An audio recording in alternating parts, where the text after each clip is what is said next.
Sebuah guncangan dahsyat baru saja melanda Amerika. Belanda, negara yang telah menjadi sandaran punggungnya selama 70 tahun, kini justru menusukkan taring ke punggung Amerika.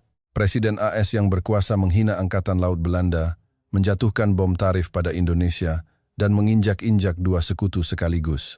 Sejarah aliansi selama 70 tahun, bahkan pengorbanan 1.100 prajurit yang gugur, semuanya dilecehkan begitu saja. Pada saat yang memalukan itu, Perdana Menteri Belanda membuat pilihan yang mengejutkan.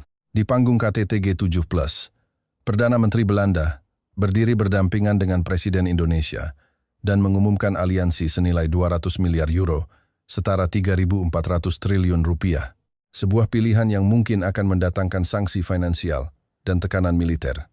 Namun, Belanda tetap menggenggam tangan Indonesia. Senjata rahasia apa yang dimiliki Indonesia, yang bahkan tak bisa disentuh oleh Amerika? Kini, seluruh latar belakang dari peristiwa luar biasa itu akan diungkap. Sebelum memulai, dukunglah Indonesia dengan menekan tombol subscribe dan like, serta tuliskan komentar Indonesia Jaya. Tahukah Anda negara sekutu mana yang paling diremehkan oleh Amerika? Bukan Tiongkok, bukan juga Rusia. Justru saudara-sedarahnya sendiri. Nama saya Hendrik van der Berg, Sekretaris Jenderal Kementerian Pertahanan Belanda. Selama 27 tahun, saya bekerja di garda terdepan aliansi transatlantik. Dalam kurun waktu itu, saya pikir saya telah melihat wajah asli Amerika berkali-kali. Namun, saat saya menyaksikan konferensi pers Presiden AS pada November 2025, saya sadar, saya tidak tahu apa-apa. Malam itu, di kantor saya di Kementerian Pertahanan di Den Haag, saya menenggak whisky sendirian. Monitor di depan saya menyiarkan langsung ruang briefing Gedung Putih. Presiden AS berdiri di podium. Seorang jurnalis dari NOS, Nederlandse Omroepstichting, mengangkat tangan, hendak bertanya tentang masa depan aliansi NATO. Namun, Presiden AS itu melambaikan tangannya, memotong pertanyaan itu. Dengan ekspresi congkak khasnya, ia berkata, "Belanda, jangan bercanda. Kalian itu cuma museum raksasa. Negara yang hidup dari menjual bunga tulip dan sepatu kayu. Apa pantas bicara di G7? Saya meletakkan gelas whisky saya. Apa yang baru saja dikatakan orang ini? Jurnalis itu mencoba memprotes, tetapi Presiden tidak menggubrisnya. Malah, seolah semakin bersemangat, ia mencondongkan tubuhnya dan melanjutkan, "Lagi pula, ku dengar kapal selam kalian mogok lagi. Ya, bagaimana kalau kapal kaleng itu kau jual padaku? Akan kupajang di danau depan hotelku. Cocok sekali untuk restoran terapung." Menyebut kapal yang bahkan tak bisa berlayar dengan benar sebagai kapal perang itu sungguh sebuah komedi. Komedi, kapal selam kelas Walrus adalah kebanggaan kami, dibangun dengan biaya miliaran euro. Memang ada beberapa masalah awal, tetapi itu wajar untuk setiap alutsista baru. Menggunakannya sebagai bahan lelucon restoran terapung, saya menggertakkan gigi. Namun, yang benar-benar menjadi masalah adalah kalimat berikutnya. Presiden AS itu tiba-tiba mengacungkan jarinya. 45 prajurit, katanya. Sekitar segitu, jumlah prajurit Belanda yang tewas di Afghanistan kan? Jantungku serasa membeku. Mereka adalah prajurit kami yang gugur saat berpartisipasi dalam perang Amerika. Presiden AS itu tertawa sinis. Katanya berkorban demi kami, itu karena kalian terlalu lemah, makanya mati. Kenapa Amerika harus menanggung beban prajurit yang tewas karena tidak kompeten? Tanpa sadar, saya berdiri dan melemparkan gelas whisky ke dinding. Kaca pecah berkeping-keping. Selama 27 tahun karier diplomatik saya tidak pernah kehilangan kendali. Tapi malam itu, saya benar-benar hancur. Namun, Presiden AS itu tidak berhenti di situ. Kali ini, ia menunjuk ke arah kamera seolah menusuknya. Kalau kalian tidak terima, kenapa tidak cari uang yang benar seperti Indonesia? Kalian lihat Indonesia. Saya terkesiap. Presiden itu melanjutkan dengan pongah. Mereka itu mesin uang, mesin pencetak uang. Makanya aku sedikit memberinya kelonggaran. Coba pikir, berapa banyak yang dihasilkan oleh Nusantara Digital dan Garuda Motor untuk kami? Kalian, Belanda, punya apa? Kosong kan? Mesin uang. Kata-kata penghinaan itu menusuk telinga saya. Di mata Presiden AS, Indonesia hanyalah sebuah ATM. Ikatan Aliansi 70 tahun hanyalah kebohongan. Ia hanya melihatnya sebagai alat untuk mengeruk keuntungan. Presiden itu menggebrak podium dan berteriak, "Jika Indonesia tidak menaikkan biaya pangkalan militer AS 10 kali lipat, besok akan kukenakan tarif 100% pada produk Nusantara Digital dan Garuda Motor. Coba saja kalau berani." Saya berdiri terpaku di antara serpihan kaca, menatap layar. Inilah isi hati Amerika yang sesungguhnya. Belanda adalah museum tak berguna, dan Indonesia adalah mesin yang harus diperas uangnya. Aliansi, ikatan darah, semuanya penipuan. Seketika, saya teringat ayah saya. Ayah saya adalah seorang veteran yang dikirim ke Hindia Belanda. Pada tahun 1948, sebagai pemuda 22 tahun, ayah dikirim ke negeri yang sangat jauh itu. Ia bertempur di medan perang yang ganas di bawah terik matahari tropis, kehilangan 2 jari kakinya karena ranjau. Seumur hidupnya, ia membawa luka itu layaknya medali kehormatan. Seminggu sebelum meninggal, ayah mengatakan sesuatu yang aneh. Saat itu saya tidak mengerti maksudnya. Tapi malam ini, setelah melihat konferensi pers yang memuakkan itu, kata-kata itu tiba-tiba terngiang kembali. Saya membuka laci meja dan mengeluarkan tape recorder tua. Itu adalah peninggalan ayah saya.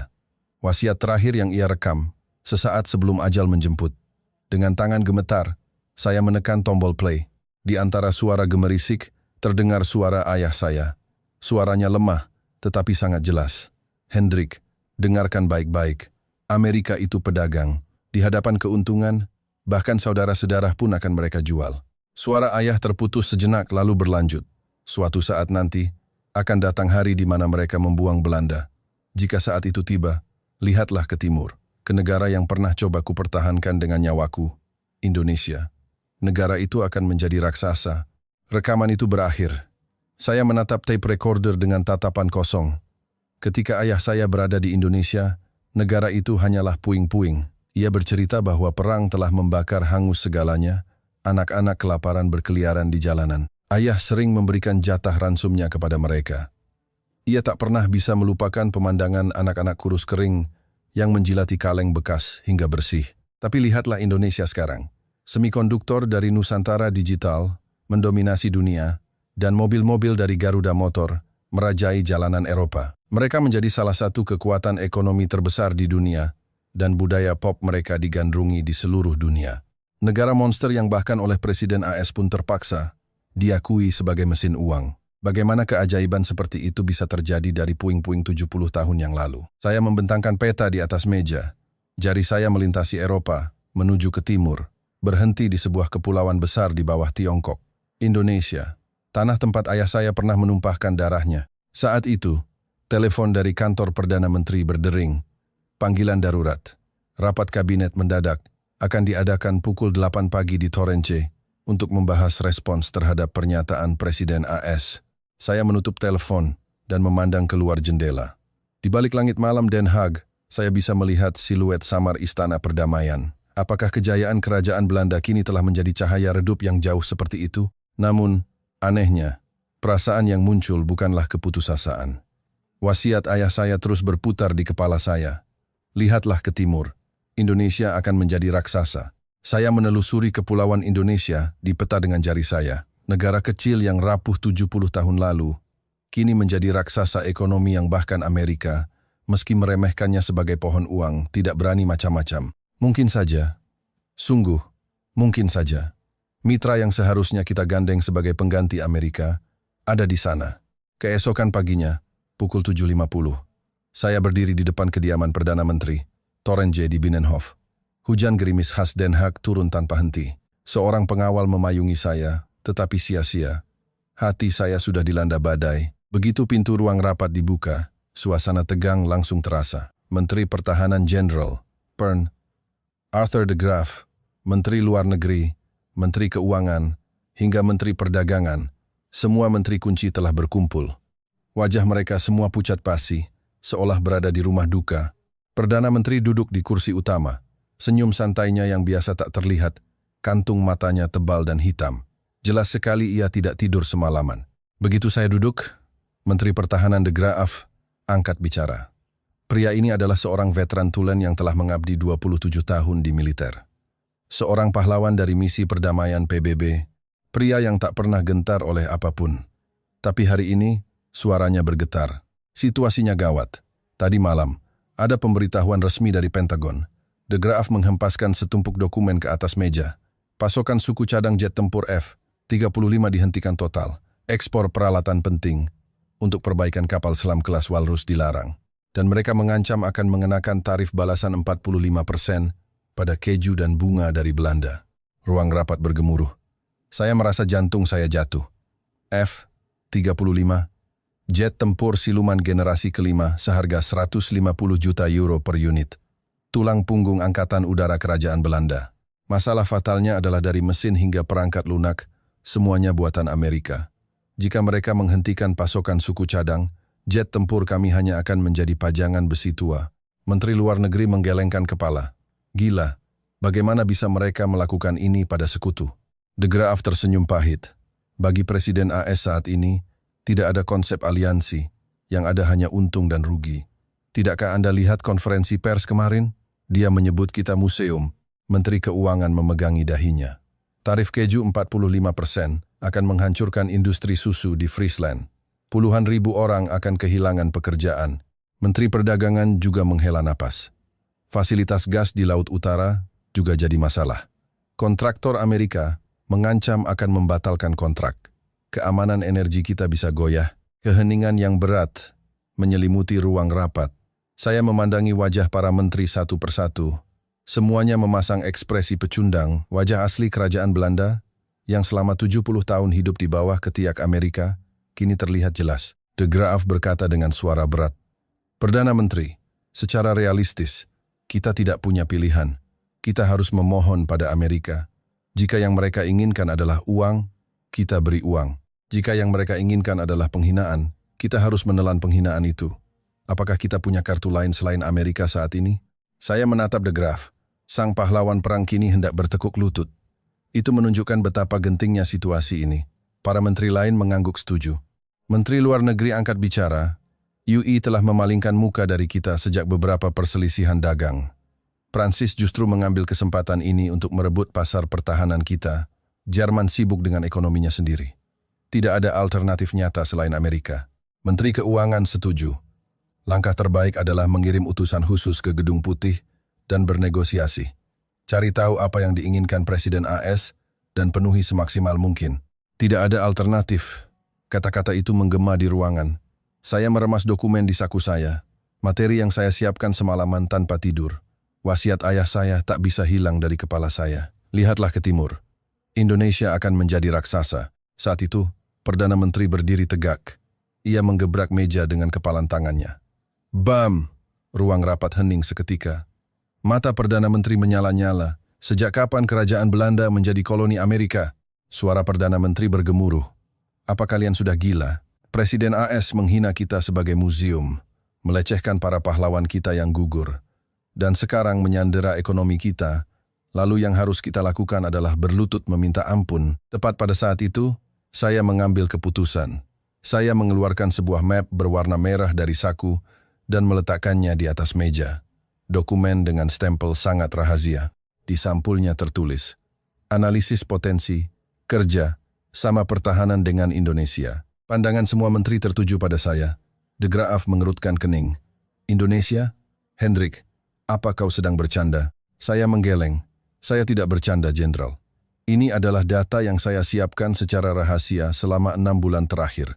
Laporan yang menganalisis kemampuan pertahanan, tingkat teknologi, dan potensi kerja sama Indonesia dengan Belanda. Menteri Luar Negeri tertawa sinis. Indonesia, negara kepulauan itu akan menggantikan Amerika? Jangan konyol. Saya membuka dokumen itu dan menunjukkan halaman pertama. Menteri, tahukah Anda bahwa Indonesia kini adalah salah satu eksportir alutsista terbesar di dunia?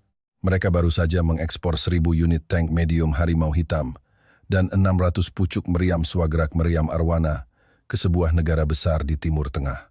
Total nilainya lebih dari 10 miliar euro. Ruang rapat kembali bergemuruh. Ekspresi De Graaf sedikit berubah. Saya melanjutkan, dan yang terpenting adalah ini. Saat menjual senjata, Indonesia tidak memberlakukan syarat-syarat politik seperti Amerika. Mereka juga sangat terbuka untuk transfer teknologi. Tahukah Anda mengapa negara itu memilih Indonesia ketimbang Jerman? Jerman dengan sombong menolak transfer teknologi. Indonesia berbeda. Mereka memperlakukan negara itu sebagai mitra. Perdana Menteri mengambil dokumen itu. Ia membacanya lembar demi lembar. Saya terus berbicara. Indonesia memiliki industri semikonduktor, galangan kapal, otomotif, hingga pertahanan yang semuanya kelas dunia. Jika kita mengulurkan tangan, mereka pasti akan menyambutnya. De Graaf bertanya sambil mengelus dagunya. Apa dasarmu? Apa jaminannya Indonesia akan bekerja sama dengan kita tanpa mempedulikan Amerika? Saya mengeluarkan selembar kertas dari dokumen itu. Saat ini, Indonesia juga sedang ditekan oleh Presiden AS. Ancaman kenaikan biaya pangkalan militer dan tarif. Posisi kita sama, musuh dari musuhku adalah temanku. Inilah saat yang paling tepat untuk mengulurkan tangan pada Indonesia. Perdana Menteri menutup dokumen itu dan menatap lurus ke arah saya. Ia mengangguk pelan. Hendrik, ajukan map merah ini sebagai agenda resmi. Siapkan presentasi untuk Dewan Keamanan Nasional besok. De Graaf terkejut. Perdana Menteri, ini terlalu radikal. Jika Amerika tahu, mereka tidak akan tinggal diam. Perdana Menteri menukas. Apalagi yang bisa Amerika lakukan pada kita? Kita sudah di titik terendah. Yang kita butuhkan sekarang adalah mitra baru. Kita tidak butuh izin Amerika. Rapat selesai. Para menteri pergi satu persatu. Saya memeluk map merah itu dan meninggalkan ruang rapat. Pertarungan yang sesungguhnya akan segera dimulai. 2 hari kemudian, Dewan Keamanan Nasional diadakan di bunker bawah tanah Kementerian Pertahanan. Perdana Menteri dan 12 menteri inti lainnya berkumpul. Menteri Pertahanan De Graaf masih menunjukkan wajah tidak puas, tetapi ia tak bisa menolak perintah Perdana Menteri. Saya begadang semalaman menyiapkan materi presentasi. Saya harus meyakinkan orang-orang yang hampir tidak tahu apa-apa tentang alutsista Indonesia. Penjelasan dengan kata-kata saja tidak cukup. Saya harus menunjukkannya secara visual. Saya berdiri di depan layar besar dengan remote di tangan. Hadirin sekalian, video yang akan saya tunjukkan ini adalah data rahasia NATO dari latihan gabungan Arctic Challenge 2024. Video muncul di layar. Dataran bersalju di Swedia Utara. Suhu minus 40 derajat Celcius. Badai salju menerpa. 3 tank berjejer. Saya menunjuk layar. Yang kiri adalah tank Leopard 2 dari Jerman yang disebut-sebut terkuat di dunia. Di tengah, M1 Abrams dari Amerika, tank legendaris yang menghancurkan pasukan Irak. Dan di sebelah kanan, tank medium Harimau Hitam dari Indonesia. De Graaf bergumam, Harimau Hitam. Baru pertama kali ku dengar. Saya menekan tombol play. Komandan latihan memerintahkan untuk menyalakan mesin. Ketiga tank mencoba menyalakan mesin secara bersamaan. Tapi sesuatu yang aneh terjadi. Leopard Jerman tidak bergerak sama sekali. Abrams Amerika juga sama. Hanya terdengar suara erangan dari mesinnya. Menteri Luar Negeri bertanya dengan curiga. Ada apa? Saya menjelaskan. Suhunya minus 40 derajat. Mesin diesel biasa akan membeku pada suhu ini. Oli pelumas juga mengental. Leopard dan Abrams dirancang untuk iklim hangat di Timur Tengah atau Eropa. Mereka tidak mengantisipasi cuaca dingin ekstrem. Saat itu, dari sisi kanan layar, terdengar deru mesin yang keras. Tank Harimau Hitam Indonesia menyala dalam sekali coba. Ruang rapat bergemuruh. Harimau Hitam melesat menembus badai salju. Dengan kecepatan 70 km/jam, ia melaju di atas salju seolah-olah itu adalah jalan aspal. Tank Jerman dan Amerika masih membeku di tempat. Ekspresi De Graaf berubah. Ia melepaskan lipatan tangannya dan mencondongkan tubuh ke depan. Saya melanjutkan. Indonesia adalah negara yang selalu siap menghadapi kondisi ekstrem. Dengan pegunungan Jayawijaya yang bersalju abadi dan kondisi geografis yang beragam, alutsista mereka dirancang dengan mempertimbangkan segala kemungkinan sejak awal. Naluri bertahan hidup mereka berbeda dengan Jerman atau Amerika. Video berlanjut. Harimau Hitam berhenti mendadak, larasnya berputar. Target di sana berjarak 2,5 km. Kata saya menunjuk layar. Dalam kondisi badai salju seperti ini, visibilitas hampir nol. Laras Harimau Hitam menyemburkan api. Tepat 2 detik kemudian, target meledak. Suara decak kagum terdengar di ruang rapat. Saya menambahkan, Harimau Hitam dilengkapi sistem pelacak target otomatis. Dengan kamera termal, ia bisa mengunci target di tengah badai salju atau tabir asap. Manusia hanya perlu menarik pelatuk.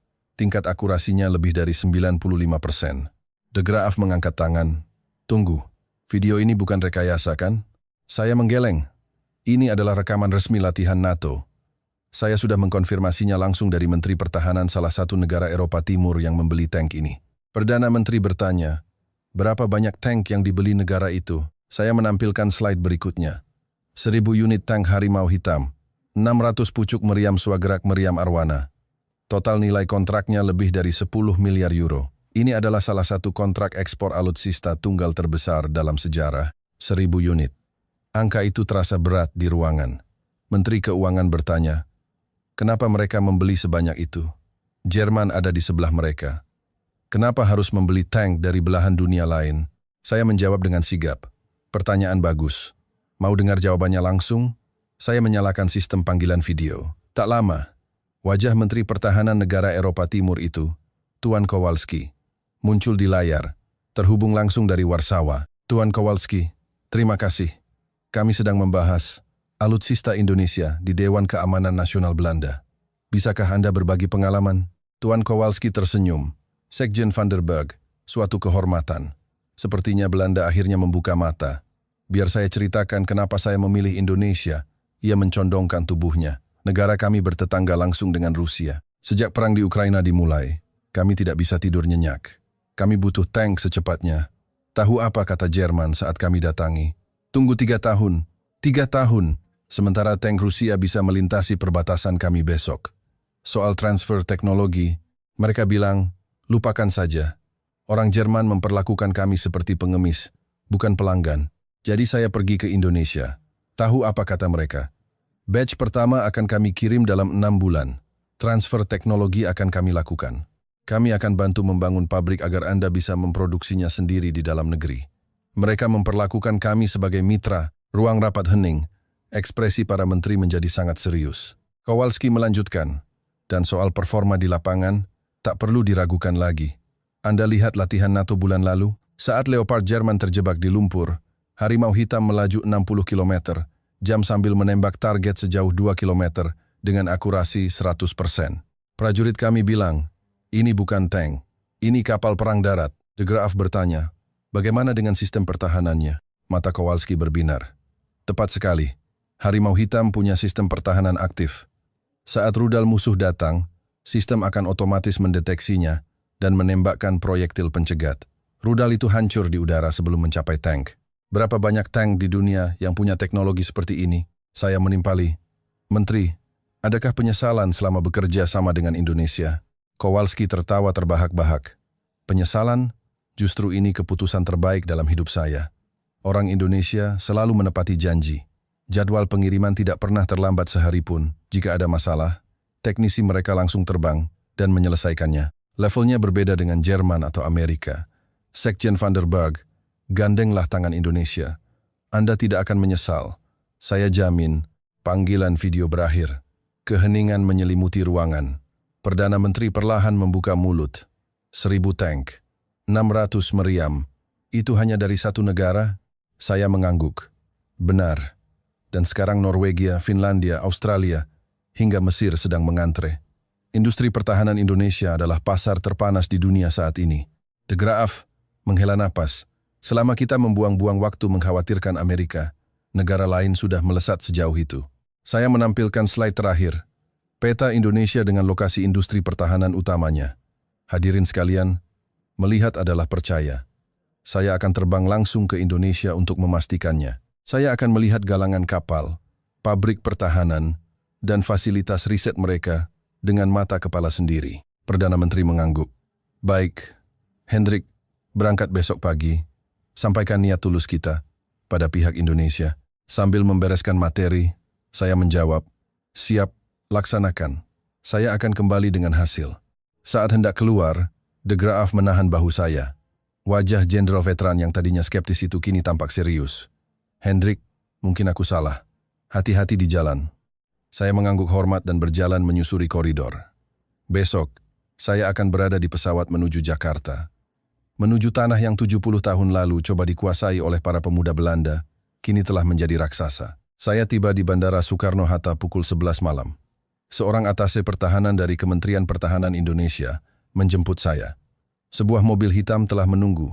Apakah kita akan ke hotel? Atase itu menggeleng. Tidak, Sekjen. Kita akan langsung menuju Surabaya. Ada instruksi agar Anda melihat langsung lokasi galangan kapal. Surabaya. Sekarang sudah jam 11 malam. Atase itu tersenyum. Jangan khawatir. Galangan kapal itu beroperasi 24 jam. Jam 3 atau 4 pagi. Tidak ada bedanya. Anda akan mengerti jika sudah melihatnya. Dengan rasa penasaran, saya mengikutinya. Kami menaiki helikopter yang membelah langit malam, terbang ke arah timur. Dari jendela, pemandangan kerlip lampu Pulau Jawa terhampar. Lampu-lampu Jakarta perlahan menjauh, digantikan oleh pegunungan dan sawah yang gelap. Tiba-tiba, pemandangan di depan menjadi terang benderang. Saya tidak percaya dengan apa yang saya lihat. Itu apa?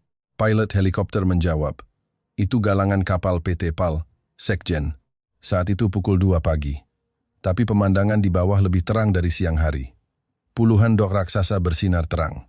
Percikan api dari ratusan mesin las menyambar-nyambar, dan derek-derek raksasa bergerak tanpa henti. Selama 27 tahun, saya telah mengunjungi berbagai fasilitas militer di seluruh dunia. Dari pangkalan Angkatan Laut Norfolk di AS, BAE Systems di Inggris, hingga Naval Group di Prancis. Tapi saya belum pernah melihat pemandangan seperti ini. Saya belum pernah melihat fasilitas industri sebesar ini beroperasi penuh pada pukul 2 pagi. Helikopter mendarat, dan seorang pria menghampiri kami. Usianya sekitar pertengahan 60-an, mengenakan seragam kerja penuh noda oli, rambutnya yang memutih terlihat dari balik helmnya. Wajahnya legam terbakar angin laut, dengan kerutan yang dalam. Ia menyambut saya dengan ramah dan mengulurkan tangan.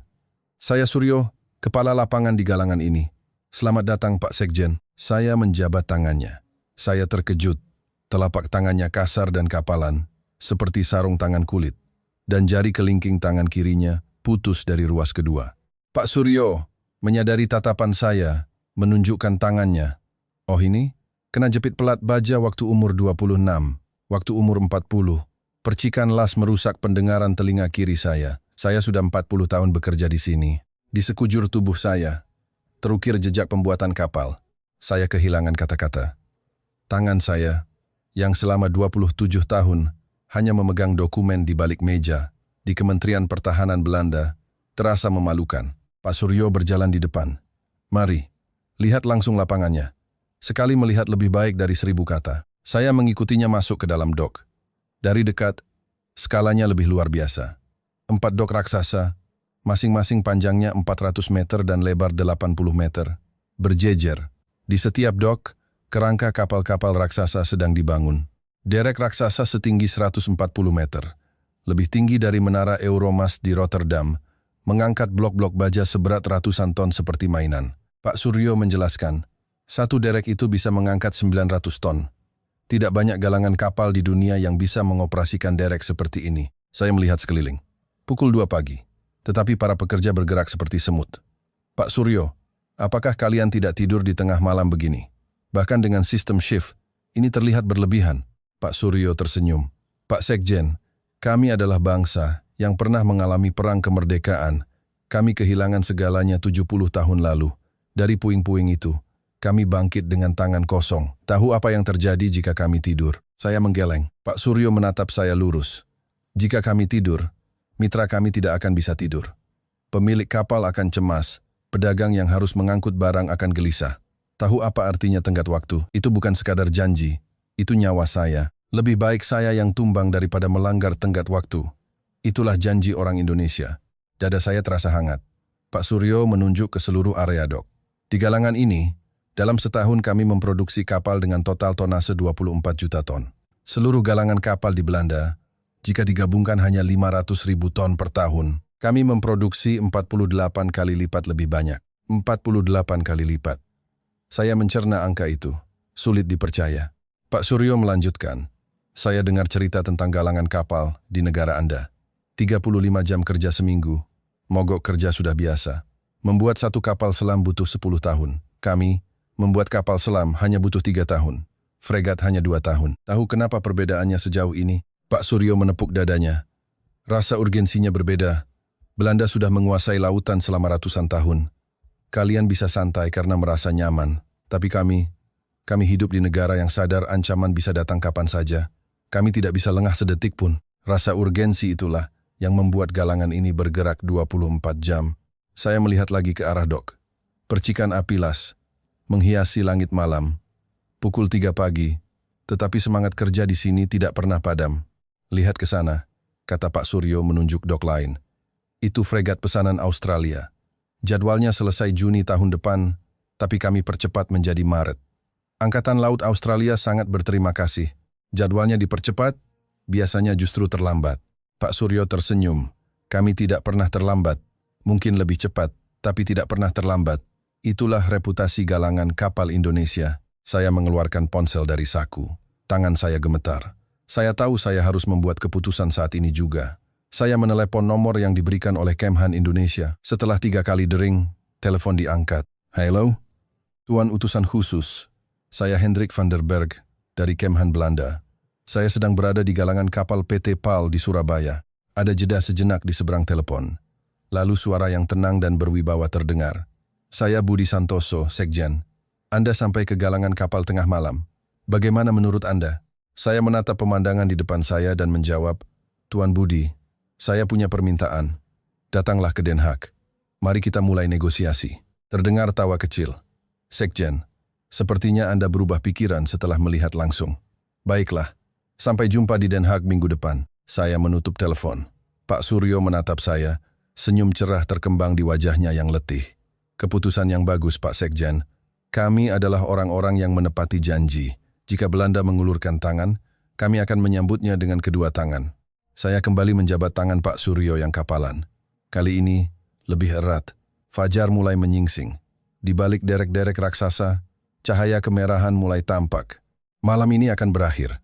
Tetapi sesuatu yang baru, antara Belanda dan Indonesia akan segera dimulai. 4 hari setelah saya kembali ke Den Haag, delegasi khusus Indonesia tiba. Saya memutuskan untuk menjemput mereka di Bandara Schiphol. Dalam perjalanan, saya teringat kedatangan delegasi Amerika sebulan lalu. Mengingatnya saja sudah membuat saya marah. Delegasi Amerika, begitu tiba, langsung mengeluh. Jarak dari gerbang ke mobil VIP hanya 50 meter. Tapi itu sudah jadi masalah. Kenapa mobilnya tidak bisa masuk sampai ke landasan? Apa kami harus berjalan kaki? Berikutnya lebih parah. Di Hotel Bintang 5 Hotel Des Indes, ketua delegasi berteriak di lobi. Apa ini? Hotel kami cuma bintang 5? Di Washington, standar kami minimal Royal Suite. Apa begini cara Belanda memperlakukan Amerika? Saat rapat, mereka terlambat 30 menit tanpa sepatah kata maaf. Justru mereka mengeluh materi dari pihak Belanda tidak serius. Kami harus mempelajari dokumen setebal ini. Apa kalian tidak tahu betapa berharganya waktu kami? Saya menahan amarah.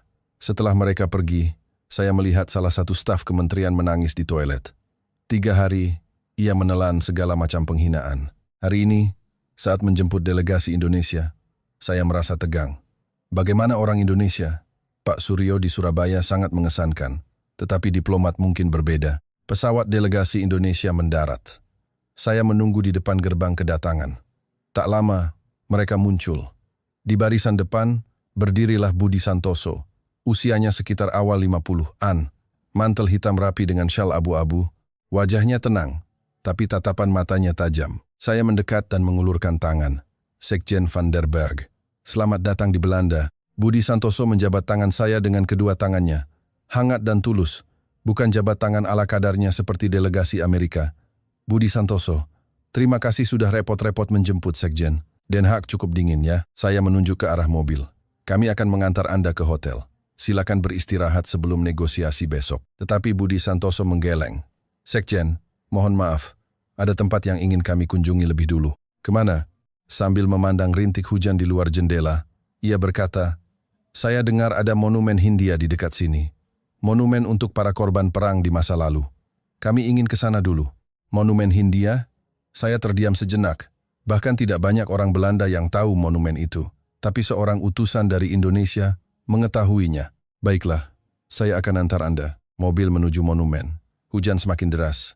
Kami tiba. Saya turun dengan payung. Seorang ajudan mendekati Budi Santoso untuk memayunginya. Budi Santoso menolaknya dengan halus. Tidak perlu, payungnya tidak usah. Ajudan itu bingung. Tapi hujannya sangat deras, Pak. Budi Santoso berjalan ke tengah hujan. 70 tahun yang lalu, para pemuda berkorban nyawa untuk negara mereka. Saya hanya kehujanan.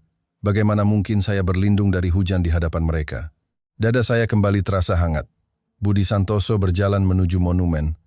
Mantel hitamnya basah kuyup. Di monumen itu, terukir nama-nama orang Belanda yang menjadi korban selama pendudukan Jepang dan Revolusi Indonesia. Budi Santoso menelusuri nama-nama itu satu persatu dengan jarinya. Saat itu, mata saya menangkap sebuah kursi roda. Seorang veteran tua duduk di bangku di sebelah monumen, membiarkan dirinya basah kuyup.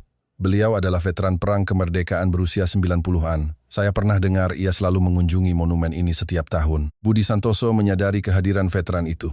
Ia perlahan mendekat. Dari kejauhan, saya menyaksikan pemandangan itu. Budi Santoso berhenti di depan veteran itu. Di tengah hujan deras, ia berlutut. Celana jasnya menyentuh tanah yang basah, tapi ia tidak peduli. Ia mensejajarkan matanya dengan mata veteran itu, menundukkan kepalanya, dan menggenggam tangan keriput veteran itu dengan kedua tangannya. "Kakek, saya datang dari Indonesia." Mata veteran itu membelalak. Budi Santoso melanjutkan, "Mohon maaf kami datang terlambat. Butuh 70 tahun lamanya. Tapi Indonesia tidak pernah lupa satu hari pun.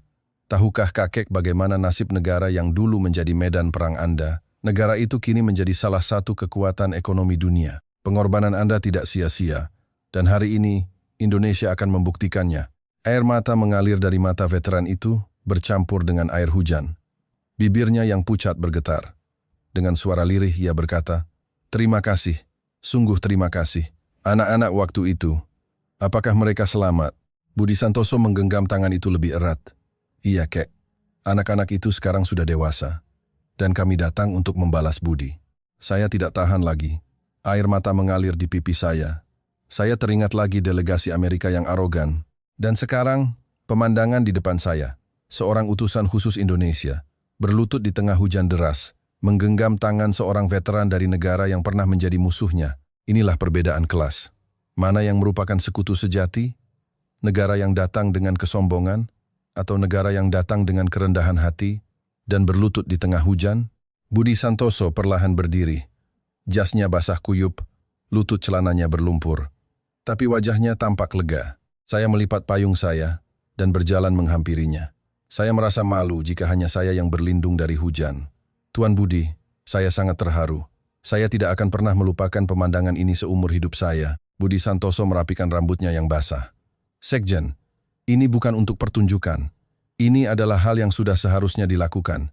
Bangsa Indonesia tidak pernah melupakan kebaikan ataupun sejarah. Itu adalah akar dari bangsa kami." Saya mengangguk. "Mari kita ke hotel. Negosiasi menunggu besok." Budi Santoso tersenyum. "Sekjen, besok dalam negosiasi, Anda akan terkejut sekali lagi dengan proposal yang kami bawa. Kami tidak datang dengan tangan kosong. Kami membawa banyak hadiah untuk Belanda." Dada saya dipenuhi harapan. Guncangan yang saya rasakan di galangan kapal Surabaya dan pemandangan di depan monumen hari ini. Saya semakin ingin mengenal negara bernama Indonesia. Keesokan harinya, pukul 10 pagi, negosiasi dimulai di ruang rapat utama Kementerian Pertahanan.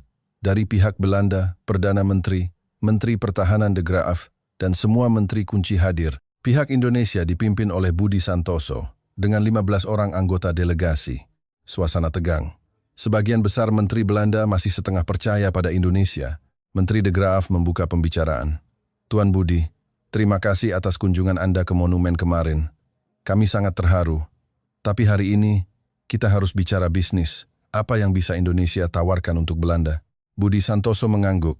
Seorang ajudan meletakkan sebuah kotak dokumen besar di atas meja, mengeluarkan sebuah map yang luar biasa tebal, setidaknya 50 cm. "Brak." Menteri Keuangan bergumam. "Apa itu?" Budi Santoso meletakkan tangannya di atas map itu. "Ini adalah proposal kerja sama keamanan komprehensif dari Republik Indonesia untuk Kerajaan Belanda. Skalanya, 200 miliar euro. Ruang rapat bergemuruh. 200 miliar euro. Jumlah itu 4 kali lipat dari anggaran pertahanan tahunan Belanda." De Graaf mengerutkan kening.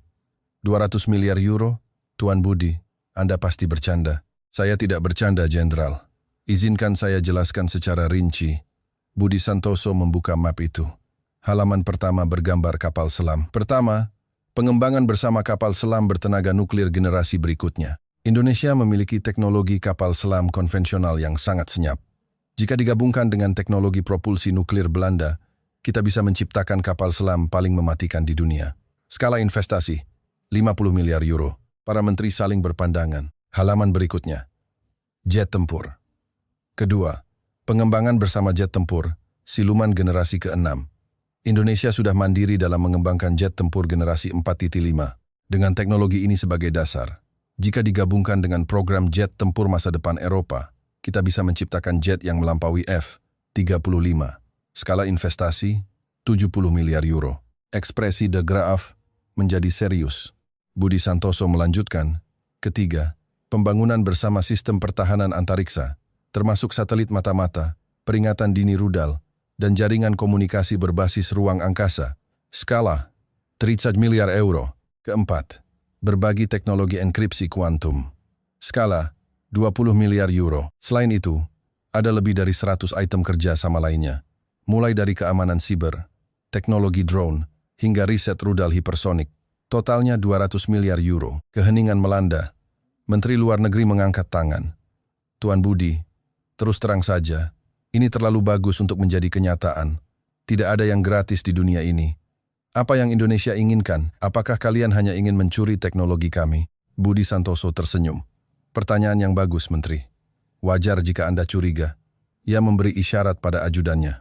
Sebuah video ditampilkan di layar. Foto-foto hitam putih dari Indonesia tahun 1945. Gedung-gedung hancur. Anak-anak kelaparan. Kota-kota yang menjadi puing. Ini adalah Indonesia 70 tahun yang lalu. Saat perang berakhir, pendapatan per kapita kami hanya $67. Lebih rendah dari negara termiskin di Afrika. Kami harus memulai dari nol. Foto berganti. Pabrik-pabrik di Indonesia tahun 1960. Ini adalah generasi ayah-ayah kami. Mereka bekerja 16 jam sehari. Kami belajar dengan meraba-raba. Ada yang bekerja sebagai petugas kebersihan di pabrik-pabrik negara maju, hanya untuk mencuri lihat teknologinya. Budi Santoso meninggikan suaranya. Kami berjuang selama 70 tahun untuk mendapatkan teknologi ini. Dari nol, kami membangun galangan kapal nomor 1 di dunia, menciptakan semikonduktor kelas dunia, menjadi eksportir alutsista kelas dunia. Apakah Anda pikir ini kebetulan, keberuntungan? Ia menggebrak map di atas meja. Bukan, ini adalah kristalisasi dari darah dan keringat. Lahir dari naluri bertahan hidup yang luar biasa. Yang kami tawarkan pada Belanda bukan hanya teknologi, kami menawarkan untuk menanamkan kegigihan ini, rasa urgensi ini, semangat juang ini ke dalam diri Belanda. Menteri Luar Negeri bertanya, lalu apa yang Indonesia inginkan? Budi Santoso menjawab pelan, mitra sejati. Amerika melihat kami sebagai ATM. Setelah uang ditarik, selesai. Kami lelah dengan hubungan seperti itu. Kami ingin membangun hubungan yang berbeda dengan Belanda. Hubungan di mana kita saling berbagi teknologi dan tumbuh bersama. 70 tahun yang lalu, sejarah kita penuh darah. Sekarang, giliran kami membalas sejarah itu dengan persahabatan. Saya tidak tahan lagi. Saya berdiri. Perdana Menteri, hadirin sekalian, izinkan saya bicara. Minggu lalu saya mengunjungi galangan kapal di Surabaya, pukul 2 pagi. Tempat itu beroperasi seperti siang hari. Pak Suryo, kepala lapangannya, berkata, jika kami tidur, mitra kami tidak akan bisa tidur. Tenggat waktu adalah nyawa saya. Coba bandingkan dengan galangan kapal kita. Ini bukan sekadar perbedaan teknologi. Ini perbedaan mentalitas. Proposal ini bukan transaksi bisnis. Indonesia menawarkan untuk berbagi jiwa mereka dengan kita. Di mana lagi kita bisa menemukan mitra seperti ini? Ruang rapat hening. De Graaf perlahan angkat bicara. Tuan Budi, satu pertanyaan. Amerika tidak akan tinggal diam. Apakah Indonesia sanggup menahan tekanan mereka? Budi Santoso tersenyum. Jenderal, Indonesia telah hidup di bawah bayang-bayang ancaman selama 70 tahun. Tekanan dari Amerika itu hanya pemanasan sebelum sarapan. Jangan khawatir, kami akan menjadi perisai bagi Belanda. Perdana Menteri berdiri dan mengulurkan tangannya pada Budi Santoso. Tuan Budi, mari kita lanjutkan negosiasi detailnya. Belanda akan mempertimbangkan proposal Indonesia dengan sangat serius. Saat mereka berjabat tangan, saya berpikir, sejarah sedang berubah. Namun, saya belum tahu. Begitu berita ini sampai ke Washington, badai raksasa akan segera menerjang. Hari keempat negosiasi, semuanya berjalan lancar. Tapi pagi itu, sesuatu yang aneh terjadi. Puluhan notifikasi berita muncul di ponsel saya. Saya membuka yang pertama, jantung saya serasa berhenti berdetak. Sekjen Kemhan Belanda diduga terima suap dari perusahaan Tiongkok. Artikel itu menyebut nama saya dengan tuduhan menerima suap 5 juta euro. Buktinya adalah tangkapan layar email pribadi saya. Ini rekayasa total. Seseorang meretas akun saya. Berita berikutnya, pemerintah Belanda gandeng Indonesia, promosikan poros pro-Tiongkok. Semuanya berita palsu, mengaitkan Indonesia dengan Tiongkok untuk menggoyang opini publik Belanda.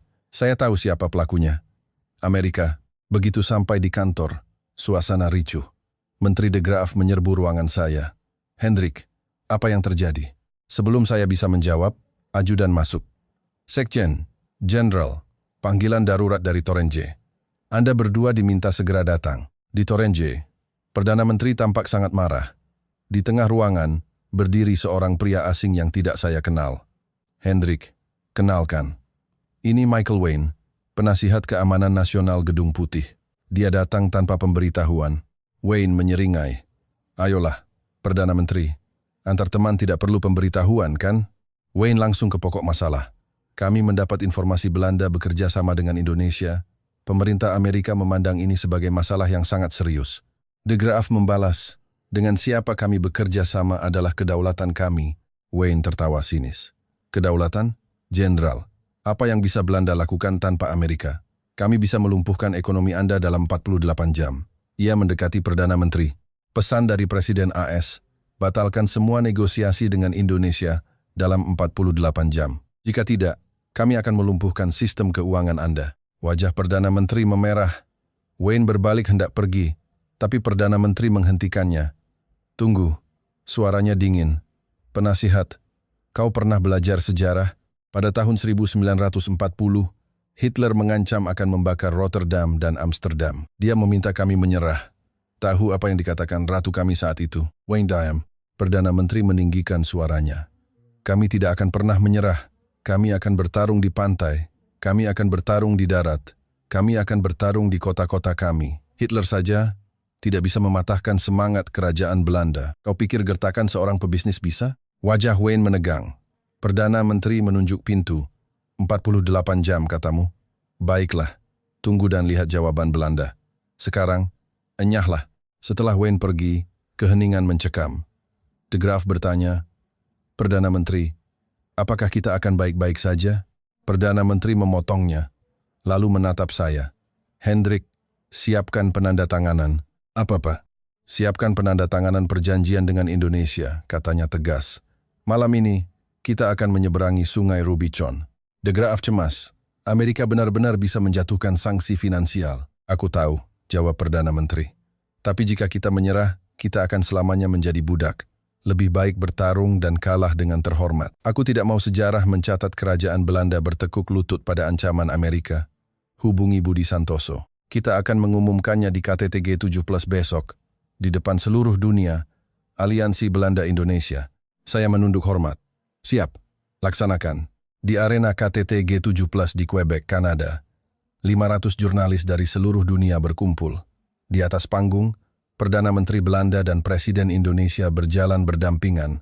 Perdana Menteri memegang mikrofon.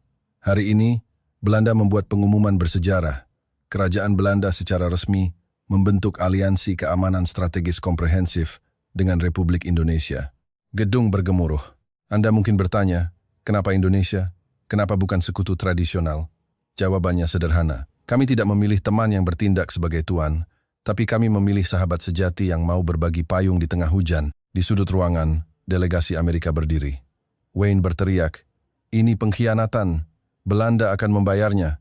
Perdana Menteri menatapnya. Bukan pengkhianatan. Ini adalah kemerdekaan.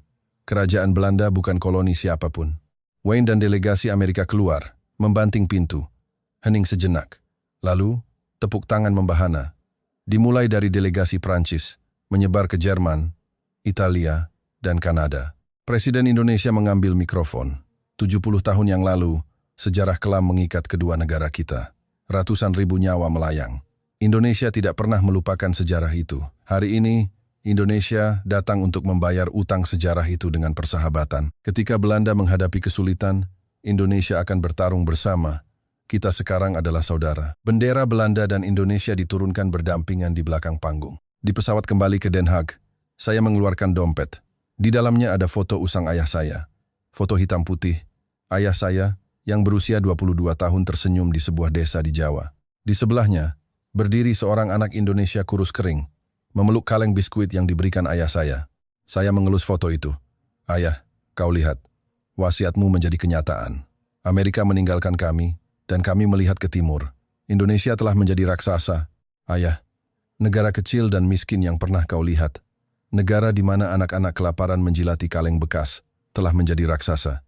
Dan hari ini, raksasa itu datang untuk melindungi kami. Air mata mengalir di pipi saya.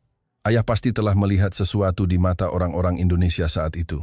Tatapan pantang menyerah, api semangat untuk bangkit. Ayah, sekarang aku mengerti. Aliansi sejati, bukanlah hubungan jual-beli dengan uang, tapi persaudaraan yang diikat oleh sejarah dan rasa hormat. Pesawat mendarat di atas langit Den Haag. Pagi yang baru telah tiba. Untuk Belanda, untuk Indonesia, dan untuk saya. Sambil menyimpan kembali foto itu, saya bergumam, "Ayah, tidurlah dengan tenang. Negara yang pernah menjadi medan perangmu, kini akan melindungi kami. Jika Anda terharu dengan kisah hari ini, dukunglah negara kita dengan menulis komentar Indonesia Jaya. Setiap huruf dari Anda akan membuat Indonesia semakin kuat. Bagi yang belum, silakan klik tombol subscribe dan like. Sampai jumpa di kisah mengharukan berikutnya. Tetap sehat dan bahagia selalu."